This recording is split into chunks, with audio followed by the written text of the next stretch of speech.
Legendary fashion icon Kenneth Cole is perhaps best known for his footwear and clothing brand, which has always been closely tied to social activism. Now, along with helping you dress well, his current initiative aims to make you feel well mentally. May is Mental Health Awareness Month. It is May 1st, and I'm thrilled to have Kenneth Cole as my guest to kick off Mental Health Month. Welcome to the Rush Hour. Oh, thank you so much, Annika. This is very much appreciated, and it's a very appropriate time to have this conversation. It really is. And let's start with one of the initiatives that you want to focus on this month. And this is this Care to Ask campaign. You have a hashtag around it, and it really focuses on loneliness.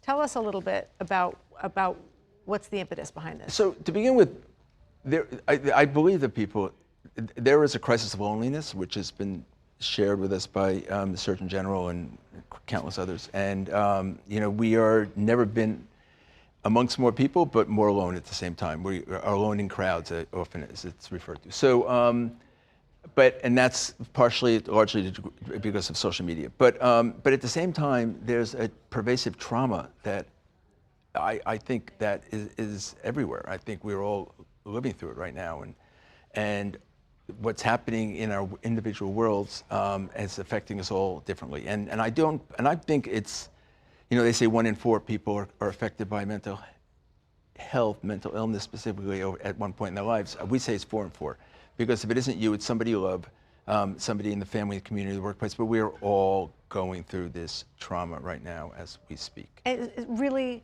mental health touches everybody, I guess, is the Mental health touches everybody. So we set up a foundation. We set up the Mental Health Coalition, which is a collaboration and cooperation of all the large service providers in the country, and to change and affect stigma and how people look at and care for and take care of their mental health. So this month is important. And how do you deal with the trauma? The best way is to connect with people in a meaningful way. We don't do that very often, is to basically ask people how are they and insist that you get a real answer, and ask real questions, get real answers. So that's part of what this process we hope to do. And you go to our website or Instagram page, Mental Health Coalition, and we'll prompt some of those real questions and help people. You've always had these wonderful slogans around your brand. We've been putting up some of them around this, and it's, you just need one person to believe in you, if that is you. But it does really speak to the loneliness factor and massively this mental health component that you say is stigmatized, and that is why there hasn't been the treatment available necessary. So with the Mental Health Coalition, you said a big part of this is to destigmatize mental health, and it's all of these different organizations coming together to provide resources so that people will have somewhere to turn to. Yeah, and hopefully you'll come to our resources. Right now, the trauma is pervasive. We saw what happened, what's happening on our college campuses. We see what's happening in a courtroom downtown with one of the presidential candidates. We see what's happening, and there's nobody that's casually has a casual relationship to some of these events, and the attack on women's reproductive rights and gun violence. Apparently, here there was another gun assault today. There are so many of these events that just shake us at our core. So you go to mentalhealthcoalition.org, and we hopefully help you process and deal with the trauma and deal with your individual struggles and collective struggles. So how are you taking, your brand, Kenneth Cole, has always had this close association with social activism back to the 80s when you were working to destigmatize AIDS and HIV and ended up running AMFAR for a number of years.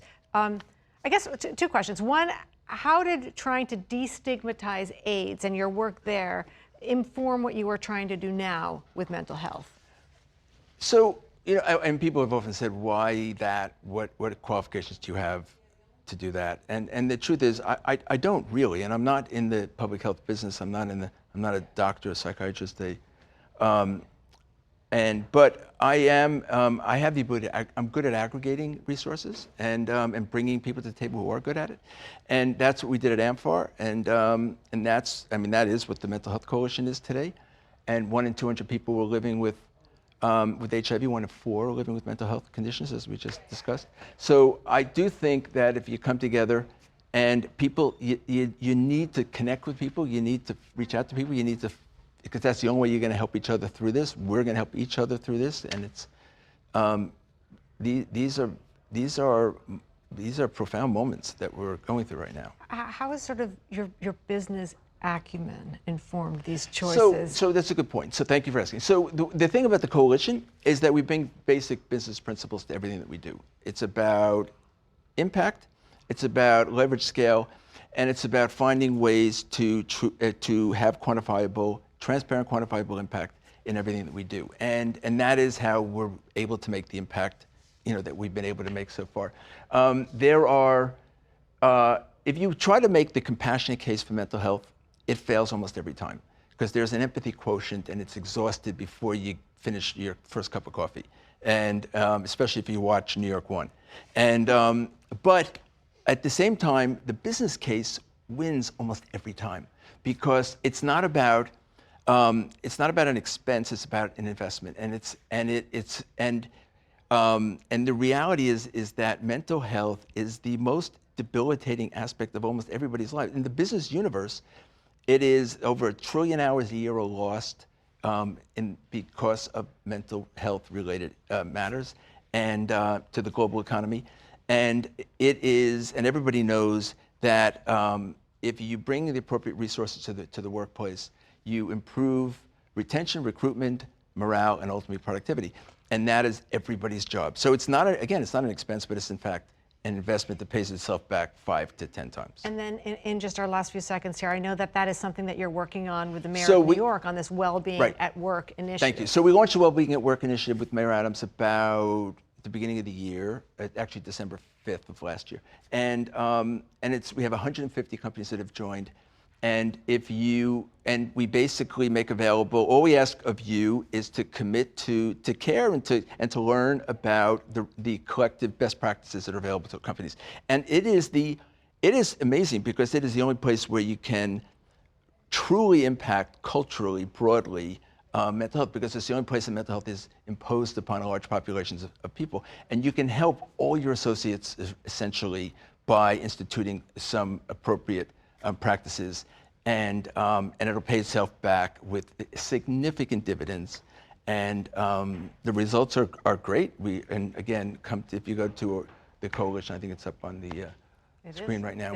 We urge you to do it and join the coalition. There's no cost, and the results are huge. So I'm hoping that 150 becomes, as another digit, over 1,000, which we expect hopefully within a year from now. So, Kenneth Cole, such a pleasure to have you on, especially to begin Mental Health Awareness Month. Really appreciate it. Thank you so much.